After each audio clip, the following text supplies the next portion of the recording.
We started cock on, folks. Johnny Alon. My boy Hootie right here. Today, we're going to talk about, this is for the beginners, all right? First of all, beginners, please listening to what I'm about to say. I said listening. Please listening to what I'm about to say. First of all, listen to what I got to say. All right, so you're trying to figure out where your ear is, all right? That's the first thing you're trying to figure out, all right? So how you going to do that? Well, the first thing you probably need to do is to figure out where your tone is. What's in your head? So how you figure out what's in your head? Now, this is the way I do it. I did it. This is the way I did it. First of all, my eyes told me what I wanted. That's the first thing. The first thing was my eyes told me what I wanted. And my pockets told me what I couldn't get. My eyes told me what I wanted, but my pockets told me what I couldn't get. All right, so basically, nobody can do what Hootie can do. Hootie has a Kid Smith 5-string. That's a 90s. Actually, it's an 80s model. 3-knob. Okay, my eye says, I want one of them. My pocket says, you better get what you can.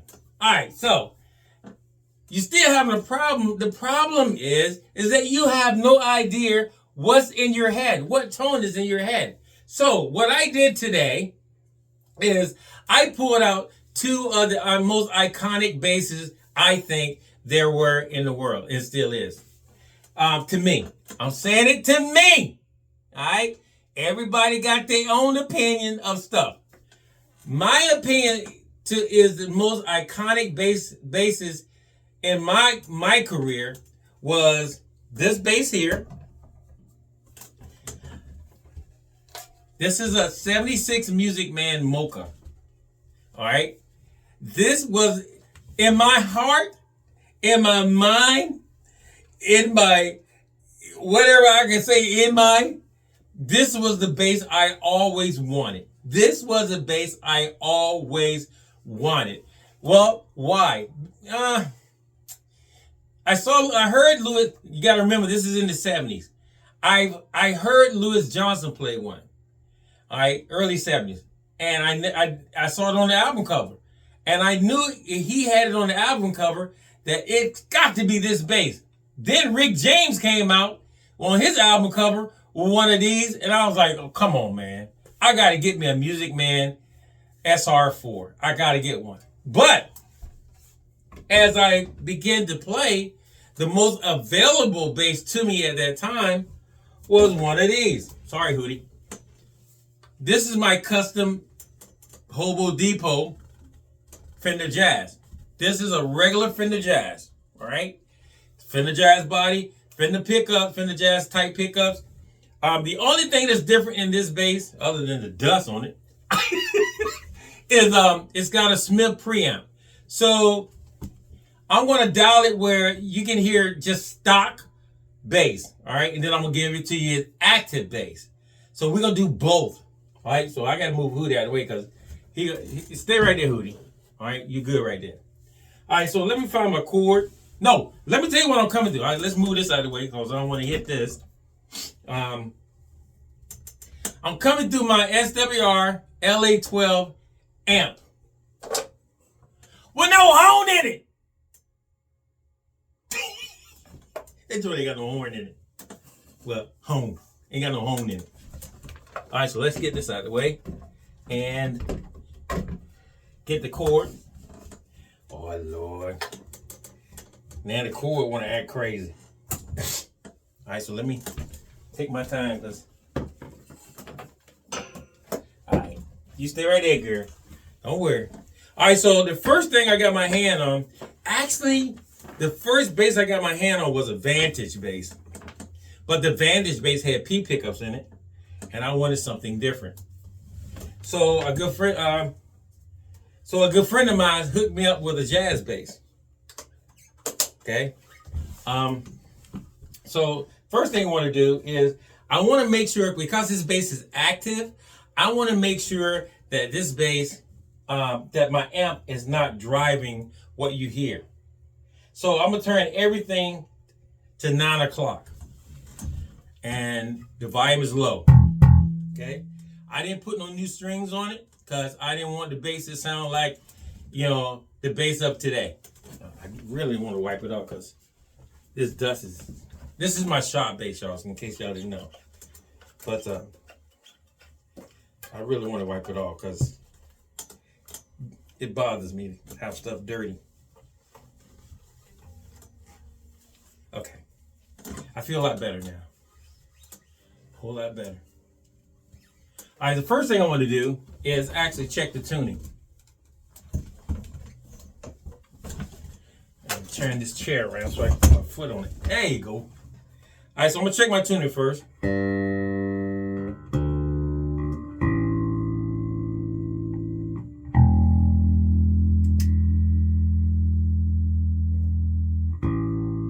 Okay. So, like I said, this bass has a Ken Smith preamp in it. So I'm gonna turn the preamp completely off. All right. So what you hear now is,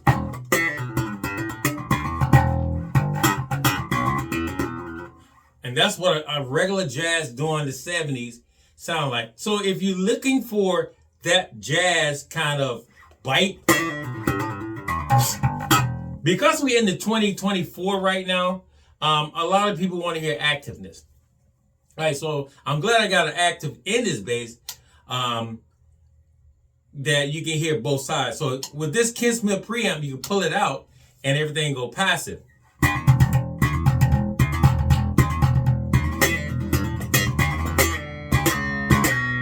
Now the pickups I got in here is Aero, A-E-R-O, Aero pickup. So it's really a cool sounding bass. Very clean sounding, very clean sounding. So if I put the active on, everything changes. Now maybe your ear is hearing the new school stuff as far as active basses. So with that in mind, I turn the active on and everything changes.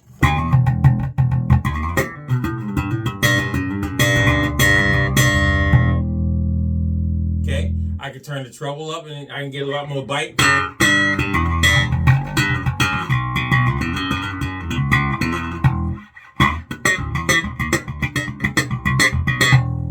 Okay, you can get that pop, that kind of pop and throaty kind of thing happening with your E string.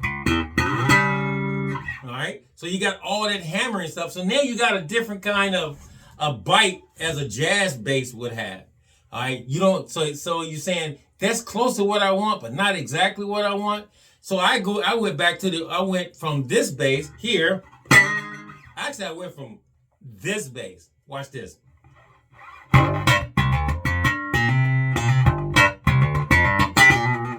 That's a P bass. I don't have one in here, but I could use that front pickup as a P sound. So with this jazz bass, you can get all kinds of sound. You can get the front P sound.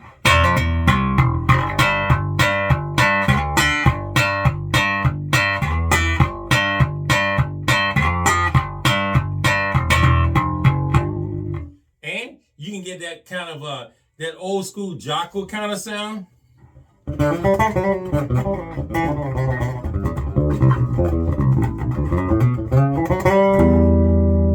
If you turn your bass up, and I had the bass off, but if I turn my bass up, I can get more bottom with it.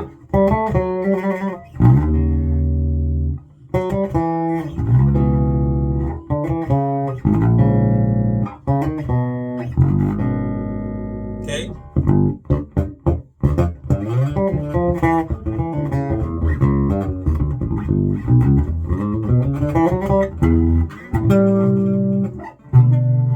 Get that bottom? Now watch when I turn the bass up all the way.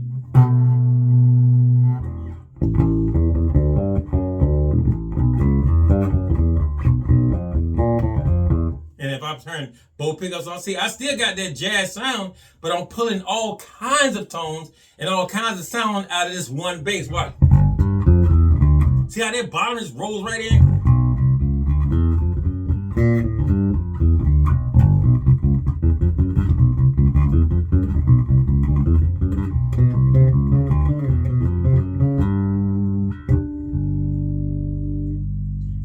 Since I got so much bass on and not a lot of treble on, I ain't even got the treble at D10.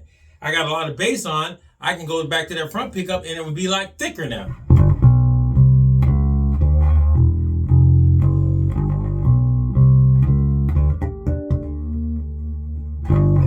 All right. And of course, if I turn both pickups on, I get even more funkier.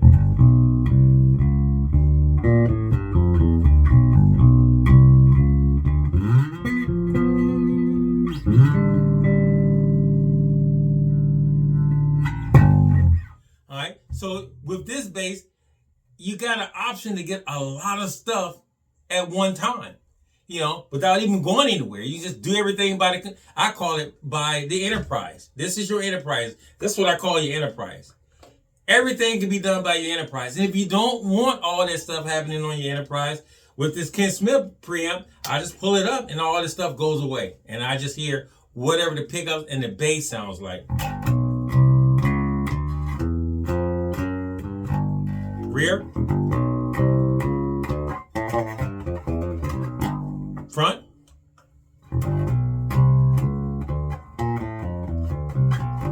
Remind yourself though, you're going to turn your amp up because what? You turned your preamp off. And so the bass became stock. All right. You still got that great, wonderful sound of your bass. It's just not as loud because the preamp, what a preamp does is brings the sound up to about 150 grand. That's a grand. Watch. Hear that? But if you the old school bass player that's looking for something, you know, I want to sound like the Otis Ritton and James, you know, Joe Tex and you know, kind of Al Green kind of stuff. Then you keep it stock. Just roll it back, roll it stock, or don't put no preamp in it. Then my ear began to change because my eyes changed. And this what happened. I went finally, and I went through a lot of basses, y'all, when I was young. I was really blessed to have so many people in my life that knew I wanted to play and was giving me, you know, avenues to basses that actually was not legal for me to have. When I say not legal, I mean pocket-wise, money-wise, because I couldn't afford them. But they also, they gave it to me because they knew I needed it. You know, I wanted it. So now I moved up to this. This is a whole new different animal. A lot of people say this is a one-trick pony. This is not a one-trick pony. You have to know what this bass can do. It has the attitude to do anything you want it to do. Will it go and get the tones that jazz have? No, that's not what it's built for. It's built for basically funk. I would say funk, but any kind of genre of music that you play. It just has its own characteristics. It speaks completely different. It is made by the same man who made the Fender Jazz. All right, that's what you got to look at. His whole attitude was making things better. So this is a Music Man 76 SR4. SR means Stingray. This is a Stingray. I just fell in love with the name. I fell in love with the sound. I fell in love when I first got one with the feel, but mostly the attitude of the bass.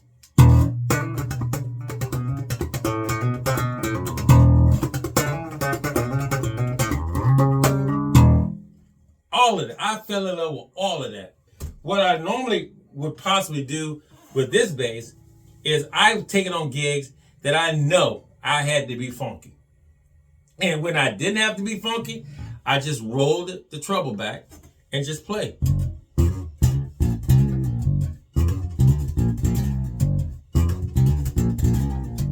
Now, what kind of strings that I have on this bass? I got flat wounds. Ask me why. Because when I first heard the bass, I heard it with flat wounds. Louis Johnson played flat wounds. So that's why he got that chicken pluck and that undergirth. I call it undergirth. When you did that chicken pluck and that undergirth.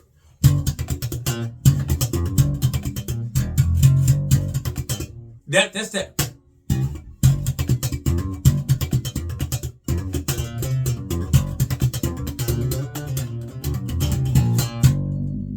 Okay? I don't want to be too loud because the camera's right in front of me. But I can turn it up a little bit if you want to, but I don't really want to because I got the bass turned down really low. But anyway, that undergirth, that funkiness of a music man.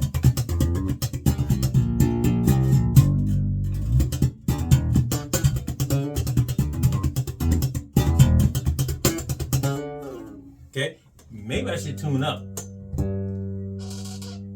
There you go. Because I know you guys with perfect pitch are going, yeah, bro, you might want to tune that up.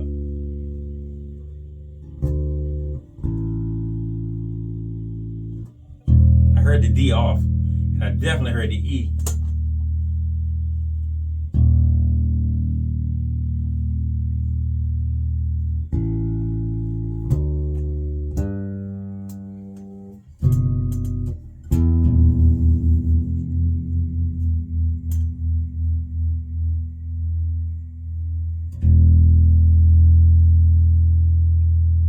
Yep.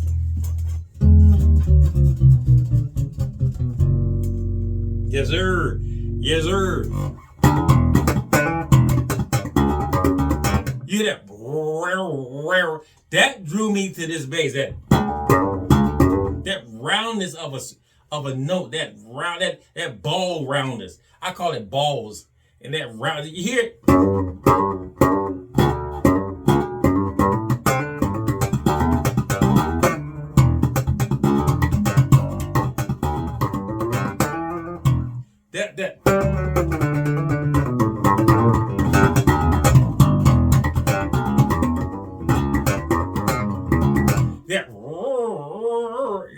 All of that right there drew me to the Louis Johnson and the Rick James, you know, kind of vibe. That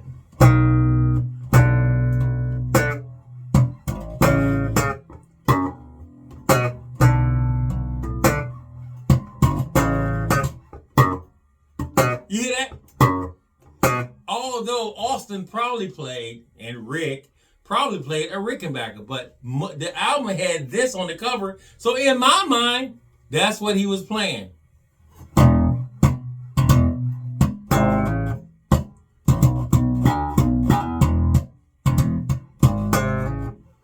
Yeah, I'm in love with Mary Jane.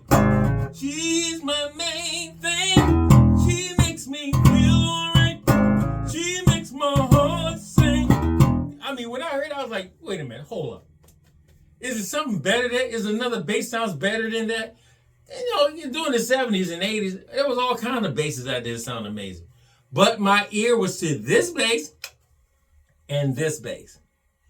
Why? Because my eyes saw these two basses from LTD, which he played a P bass, but from LTD to Lakeside, he was playing a double P bass. And then you had Larry Graham, who came out with a jazz bass, and that's all I knew. For the jazz bass, at one point in time, this was the main attraction. But then I started seeing this bass come out with Chic, you know, Bernard Ed was bringing out, and he's playing this, you know, I want your love, and you know, that kind of, I mean, it was so many, my ears were going so many places. But I'm making this video to let you guys see that you have to start somewhere first. Don't start, your buddy can't tell you what's in your ear. There's a lot of people that's buying basses for different cats. All right, the cats, they really, if you listen to them, that's not their bass. That bass don't sound good in their hands. That bass sounds good, but not in their hands. So they sitting there playing a bass that don't even sound that good in their hands. Not saying that the bass don't sound good. Not saying that they're not that kind of player. It's just that bass don't fit what his hands and his mind is saying. To him, maybe, yeah. To us, we're like, no, bro, you need a such and such bass. And then you'll be fine. Positioning of your hands tells you what bass you need. You know, if you're playing way up here somewhere, you definitely know you probably need a pickup right here. If you're playing way back here somewhere, you probably just need a Music Man. Or a bass that has a pickup in the back that has a lot of juice to it. All right, so I'm trying to let you guys see, don't run and jump at anything before you even find out what your ear wants to hear. It's all about your ear. It's not about you. It's what your ear wants to hear. You know, like a lot of people are like, what do you mean it's all about me? It is about me. I'm buying it. I'm like, yeah, I get it, man. I get it. What you're not listening to because you're so fast. Mr. Fancy Pants, Miss Fancy Pants, is that, my grandma said that, is that you're not, you need to figure out what your ear wants to hear. You know, just because it's a 5 and a 6 and a 7 and 8 and 22 string doesn't mean it's you. All right? You have to first get a voice. Before you can make a voice, you have to get a voice. Right? If that make any sense. Before you can make a voice, you have to get a voice. All right? So, I'm just saying this. This is a short video, y'all. I just want to bring that out because this is how I got started. This is me right here. This bass and this jazz bass. That's how I got started. I actually started on a P bass. And like I said, on a P bass type Vantage bass. It was a Vantage bass. But my first real bass was a 70, I think it was a 73, 74 P bass. Most amazing thing. The first bass I ever played that I thought was real was a 68 jazz bass. A 68 jazz. That was the first bass I actually put my hand on that I thought was unbelievable. I've never felt and heard anything like that. I'm not saying that you guys have to go and get a 4-string and then, you know, because that ain't what's happening, man. What's happening right now is 5-string. Second thing I need to say to you guys, stop listening at your buddy.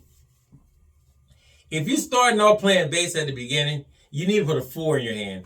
5, 6, and stuff like that, man, and you don't have no concept of what the board does, or I ask you for a note and you can't point the note out, so does that make any sense to you? I'm just asking. I asked Hootie the same thing. You want to get a 5-string and a 6-string bass, but your capability and your ability is pretty much not even a 1-string because you can't handle what you got so far. You can't handle 4. How you gonna handle 5? If you can't handle 6, how you gonna handle? How you gonna do this? 7 and 8 and 9, 10. So I'm just saying, guys, this is only my opinion. It's not Bible. All right, it's just my opinion. If you're gonna start out right. Start out with the fundamental. All right. Before you can start reading and writing, you had to start out with the fundamentals. Fundamentals. I said fundamentals. You had to start out with the fundamentals. I said fundamentals. It's getting worse. Fundamentals. All right, so you had to start out with those first. Before you can even start walking, you had to crawl first. All right, that's the best way I can put it. Before you start walking, you had to crawl. All right, and if you think some people, hey, I don't know, some babies just jump up and start walking. You're not one of those. Consider yourself not one if you're gonna jump from I want to start playing bass and I went out and got a 5-string. All right, so what's this note right here? Oh, I don't know. Well, what's that note? Oh, I don't know. All right, so play me a scale. Oh, what? Now you're in trouble. Who told you to get this bass? Oh, man. Billy Jack told me to get this bass, man, because I needed it because of this craziness, and I needed it because of that craziness. You needed it, and you went out and spent your money, now you can't play it. That don't make any sense. First, find something that close to the ear, that close to what you hear in your head, in your ear. All right? You have to satisfy this first, and then this. All right? A lot of people say, well, if it feels good, I'll make it sound good. Oh, brother. Okay. If you don't have no ear, how you going to make it sound good? It could feel good all day long, but if you have no ear, how you going to make it sound good? All right? And if you have no qualification to make it sound good, how you do that? I'm just saying. It's just food for thought. Anywho, guys, I appreciate it that you come by my YouTube site, checking me out. Check out a lot of my videos. There's a lot of videos I did early part of my videos that would actually teach you some stuff like funk runs and how to play this and how to play that. And I want you to keep praying for the Queen and I, my Queen and I, and our home. And keep praying for the Hobo Depot that it remains open to be a watering hole to the world and worlds to come. Every morning I'm praying for you guys. I'm out praying for you every morning. I don't even know half of you. And I'm looking at more subscribers every day. And I would love to have a million subscribers. I would. Who wouldn't? That's touching the world. Millions and millions of subscribers is touching the world. And you get a chance to talk to the world. And they get a chance to talk back to you. So if you're going through anything, guys, hit me up. We definitely open for prayer. That's free. Keep praying for us, Lord. We keep praying for y'all. And before Hootie and I leave today, there's one thing we want to say to y'all. What do you want to say, Hootie? Shattuckagha! We out. Peace.